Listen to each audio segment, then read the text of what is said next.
यहाँ के उप मुख्यमंत्री महोदय माननीय शुक्ला जी से जुड़े हुए उनके कुछ रिश्तेदार और यहाँ के कुछ आपराधिक तत्व जो उनके साथ रहते हैं, उनके द्वारा वहाँ पर अवैध वसूली की जा रही है और प्रशासन का पूरा संरक्षण है।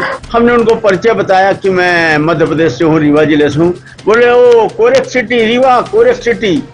पुलिस के अफसरों का पैसा लगा हुआ है, उस पर अप्रत्यक्ष रूप से आबकारी के कमिश्नर का पैसा लगा हुआ है। तो मेरा ये कहना है कि ये जो खतरनाक खेल शुरू हो गया है कि पुलिस की और अधिकारियों की काली कमाई का शोध बन गया है नशा। रीवा में कोरेक्स और शराब का नशा, जिसके चलते एकदम बेरोजगारी है, लोगों के पास काम नहीं है, बच्चों की शादी हो जाती है, बच्चे बेचारे नशे की चपेट में आ जाते हैं और गांव-गांव तुरंत उनको नशा उपलब्ध। रीवा जिले के सिमरिया से कांग्रेस विधायक अभय मिश्रा ने आज एक बार फिर रीवा जिले की पुलिस और प्रशासन सहित मध्य प्रदेश के डिप्टी सीएम पर गंभीर आरोप लगाते हुए नशे के खिलाफ हल्ला बोला है।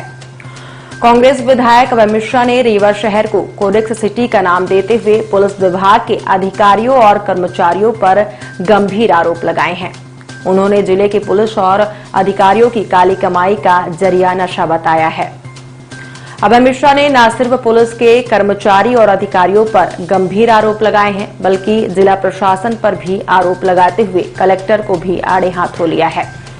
इसके अलावा सिमरिया विधानसभा क्षेत्र में बाजार बैठकी के नाम पर अवैध वसूली और शासकीय कार्यों में बाधा उत्पन्न करने का आरोप लगाते हुए डिप्टी सीएम पर भी निशाना साधा और कहा कि डिप्टी सीएम के कुछ करीबी रिश्तेदार और उनके गुर्गों द्वारा विधानसभा क्षेत्र में अवैध वसूली की जा रही है। दरअसल उक्त बातें आज सिमरिया से कांग्रेस विधायक अभय मिश्रा ने नशे के खिलाफ ज्ञापन सौंपने पहुंचे पुलिस अधीक्षक कार्यालय के बाहर मीडिया कर्मियों से कही हैं। कांग्रेस विधायक अभय मिश्रा ने नशे के खिलाफ हल्ला बोलते हुए पुलिस अधीक्षक कार्यालय पहुंचकर नशे के बढ़ते प्रचलन पर अंकुश लगाने के संबंध में ज्ञापन पत्र सौंपते हुए 29 मई को सिमरिया बंद का ऐलान भी किया है। तो आइए जानते हैं क्या कहा सिमरिया विधायक अभय मिश्रा ने। लगातार 3 महीने मात्र 3,300 रुपए प्रतिदिन फिक्स पैसा जमा हुआ और बैठकी और वसूले जा रहे हैं 60,000। विभाग का जो एक अधिनियम आया उसमें एक और बीच में गजट नोटिफिकेशन आया था कि हर त्रैमासिक और छमाही वहां पर जो लोकल सब्जी वाले दुकान वाले हैं उनको राशि बांध दी जाए, लेकिन वहां पर स्थानीय अपराधी जिनका लंबा पुलिस ट्रैक रिकॉर्ड है वो कर्मचारियों की जगह पर उनके द्वारा अवैध वसूली व्यापक पैमाने पर की जा रही। सब्जी वाले सब्जी नहीं बेच पा रहे, कुछ वहाँ दूध वाले आदमी वहाँ दूध नहीं बेच पा रहे, जो वहाँ से ट्रक गुजरते मार मार के 300-300 रुपए लिए जा रहे हैं। रोज मारपीट होती है, पुलिस को हफ्ता बंधा हुआ है और वहाँ मात्र 3,300 रुपए जमा होता है जबकि 60,000 वसूली होती। उसी का परिणाम था कि नगर पंचायत से मैं अकेला 2900 वोट से लीड किया और जो हमारे जीत का कारण बना। अभी मैं कल गया था, राजीव गांधी जी के पुण्य स्मृति वहां पर कार्यक्रम था, लोग पूरे इकट्ठे होकर चीख मार रहे थे कि आपको वोट देने का क्या मतलब, जब आज भी उसी तरह की लूट जारी।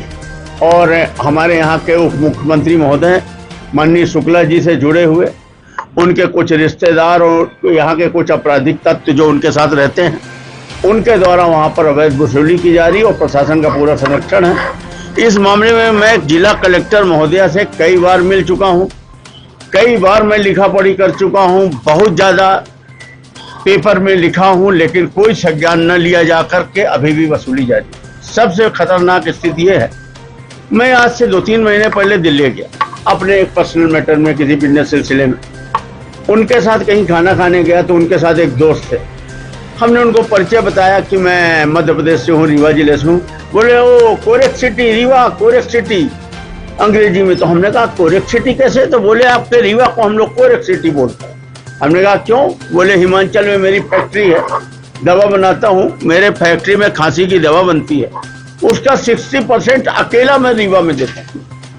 ये स्थिति है ये कोरेक सिटी की। और यहाँ पर शराब की पैकारी, पुलिस का मुख्य कमाई का स्रोत क्या है? पान पराग, राजसी, इससे जो 2-2 लाख महीना मिलता है, बिना बिलिंग का माल बिकता है जो कोरोना में भी नहीं बंद हुआ, गांजा, शराब की पैकारी। आजकल एक नया धंधा हो गया कोरेक्स। एक एक गांव में 4-4 पैकार। पुलिस के अफसरों का पैसा लगा हुआ है, उस पे अप्रत्यक्ष रूप से आबकारी के कमिश्नर का पैसा लगा हुआ है। हमेशा आबकारी के कमिश्नर के विरुद्ध एक मामला आया था फर्जी बैंक गारंटी का 3 महीने। अभी आप लोगों ने देखा होगा, वो मालाजी वगैरह ने आपको कागज दिए हैं जिसमें बैंक ने पूरी तरह से मान लिया कि हाँ ये फर्जी बैंक गारंटी है। उन्होंने 3 महीने बाद बदल लिया, लेकिन 3 माह तक तो पिछले वर्ष गलत बैंक गारंटी में ना उठा दिया और दुकानें चली। कलेक्टर महोदय क्यों कार्रवाई नहीं करते? तो जबकि एग्रीमेंट कौन साइन करता है? कलेक्टर के हस्ताक्षर से निष्पादित होता है एग्रीमेंट। इससे स्पष्ट प्रतीत होता है कि कहीं ना कहीं कलेक्ट्रेट का, कलेक्टर महोदया का, कलेक्टर ऑफिस का संरक्षण प्राप्त, कार्रवाई न किया जाना। और दूसरी तरफ पुलिस का तो है ही संरक्षण प्राप्त, क्योंकि इन लोगों का पैसा लगा है और एक एक पैकार 15-15, 20-20 हजार रुपए एक एक गांव से दे रहे हैं। 5-5 हैं लाख रुपए एक गांव से मिल रहा है, एक थाने को 10 लाख से 15 लाख पैकारों से मिल रहा है, ठेकेदार तो 1.5 लाख देता होगा। और 34-2 बनाने का अलग से 80 हजार का रेट। तो ये जो आप लोग अखबारों में पढ़ते हैं ना, आज ये शराब पकड़ाई, वो शराब नहीं पकड़ी जाती। अगर कोई कॉन्ट्रैक्टर आपस में इनकी प्रतिस्पर्धा रहती है और अगर दूसरे जगह का लाके बेचता है तो वही पकड़ाता है, 80 हजार दे के 34-2 बनवाता है। सब विधायक होते हुए भी आप कलेक्टर चक्कर लगाने पड़ रहे। हाँ, मैं बता रहा हूँ ना। तो मेरा ये कहना है कि ये जो खतरनाक खेल शुरू हो गया है कि पुलिस की और अधिकारियों की काली कमाई का शोध बन गया है नशा।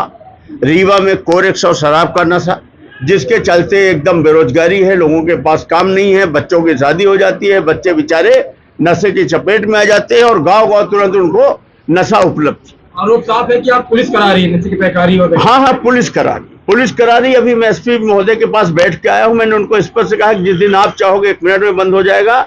मैं इसको अच्छे से जानता हूँ, मेरा व्यक्तिगत अनुभव है। 4 वर्ष पहले मैंने इसको करीब से देखा है। मुझे पूरी पुलिस की वर्किंग मालूम है। नए व्यक्ति को आप समझा सकते हैं, मुझे नहीं समझा सकते। आपने बोला पैसा लगा हुआ कुछ, तो जब आपने करीब से देखा था। बबली जी, मैं किसी वैसे इंटेंशन से नहीं आया हूँ, ना मेरा किसी टीआई से विरोध है, ना किसी से। मैं कुल मिला के इतना चाहता हूँ कि जो ये कोरेक्स और शराब का बहुत ज्यादा हो गया है, इसको बंद होना चाहिए। और मैं अपने क्षेत्र में इसकी बात रखा हूँ। और तीसरा, हमारे यहाँ पेयजल का भारी संकट। पिछले वर्ष भी 5 वर्षों में कोई लास्ट में कुछ हैंडपंपों के सोचे के विधायक से चुने हुए जनप्रतिनिधि ने दी थी, लेकिन वो हुए नहीं वो, और बाद में वो पैसा ट्रांसफर हो गया दूसरे कार्यों हेतु। और यात्री प्रतीक्षालय टैंकरों में ये राशि, चाहे सांसद निधि हो चाहे विधायक निधि हो, ये राशि लुटाई गई है और हैंडपंप हुए नहीं। पेयजल का भारी संकट है। माननीय उप मुख्यमंत्री महोदय ने निर्देश दे रखा है कि चूंकि वहाँ भारतीय जनता पार्टी हार गई है, तो अधिकारियों कर्मचारियों को कि वहाँ किसी तरह के काम न किए जाएं।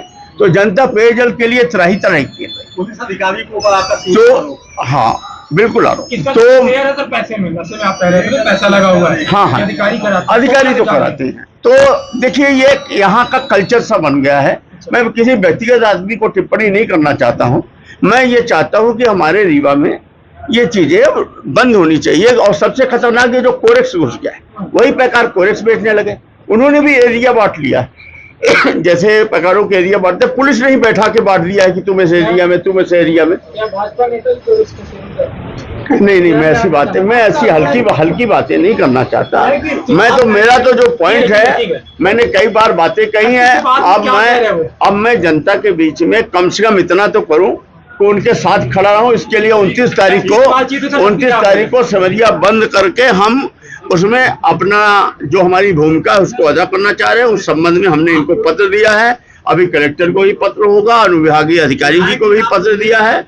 और हम अपना जनता के साथ बैठ के वहां अपनी बात को लेके हम लोग आंदोलन करेंगे, क्योंकि हम विपक्ष में हैं। की बात कही है, हमने सब कुछ बातें कह दी हैं। और ये भी बातें कही कि आप एक पायन टोला में रहने वाला, एक नया तालाब में रहने वाला बेचारा स्वीपर, जो बेचारा बचपन में मान लीजिए 2 या 3 मुकदमा कर दिया गलती से, फिर आज वो अस्पताल में सफाई कर रहा, सफाई कर्मी है।